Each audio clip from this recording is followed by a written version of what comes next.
Steve Gamache here with another Chef Knives to Go quick look product review, and what we're looking at this time is a knife by Kato. Now, Chef Knives to Go at the current time has two different Kato lines. This is the Hiroshi Kato versus the other line that they have that is a different style of knife completely. So this particular one is a VG10, what's called Suminagashi, which really refers to the Damascus layered appearance of the cladding. And it's a Gyuto, it's a 210mm knife. The core steel, as mentioned, is a VG10 stainless steel, which is a very standard steel for use in a lot of Japanese kitchen knives. It's if done right, it's a good steel. The heat treat's about 61, maybe 62 Rockwell on that core steel. And the construction is a layered cladding on either side of that core steel for a multi-layer sandwich. And it's comprised of some nickel and other soft stainless steels.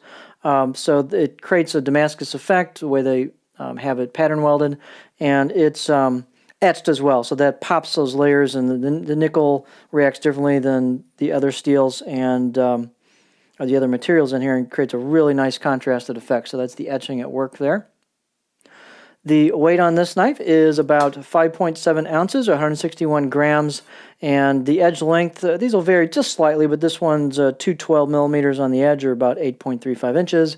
Overall length, about 340 millimeters. The spine thickness, these are thin knives, is about 1.7 above the heel, and then it pretty much just holds that the whole way, and then thins out with the grind towards the very, very tip. Not a whole lot distal taper, but it doesn't really need it. It's a thin blade. Blade height is about 45.8 on this one. And the handle's not too tall as the neck, so you've got pretty good clearance here.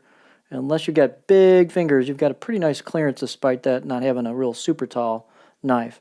The handle's just a good quality rosewood handle that looks to be like a resin impregnated wood, and it's a partial ferrule, so you get the I shouldn't say ferrule, tang on the top here, and then it's hidden on the bottom, so that lightens up the handle and moves the balance point forward a little bit. So it's just a little bit forward of the choil at the back of the blade, and which is a little bit behind a pinch grip. So this knife would be pretty neutral in a pinch grip or even in a racket grip. So kind of in between, really perfectly in between to accommodate both those grips. Let's take a close-up look at the blade. It's pretty striking the way they've got the layers and the etching on there to bring it out. You kind of get a gunmetal gray kind of look to contrast that with the nickel. And so you've got hand chisel kanji. Well done. You can feel it when you run your finger across it.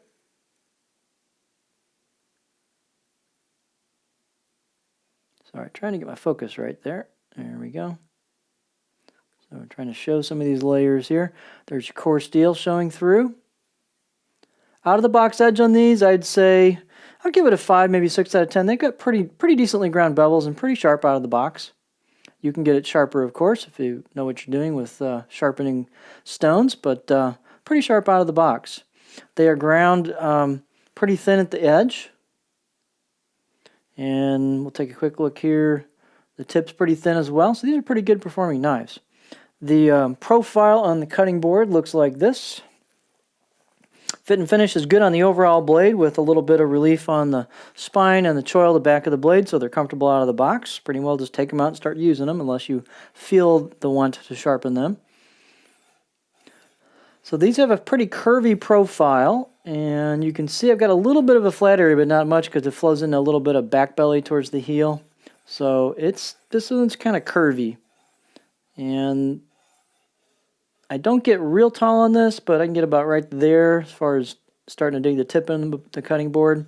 So this one kind of favors rocking, or if you got some push-pull to your cutting strokes, pure push cut, pure chopping, not really. But it's ground pretty well. It's you could tweak the grind, probably the profile if you wanted to, but then you'd have to work with the face of the knife, which also has all that etching. It looks really cool, so you don't want to mess that up. So probably leave that to the professionals. But neat knife. So there you have the Kato VG10, Hiroshi Kato VG10 Suminagashi or Damascus Gyuto 210mm knife.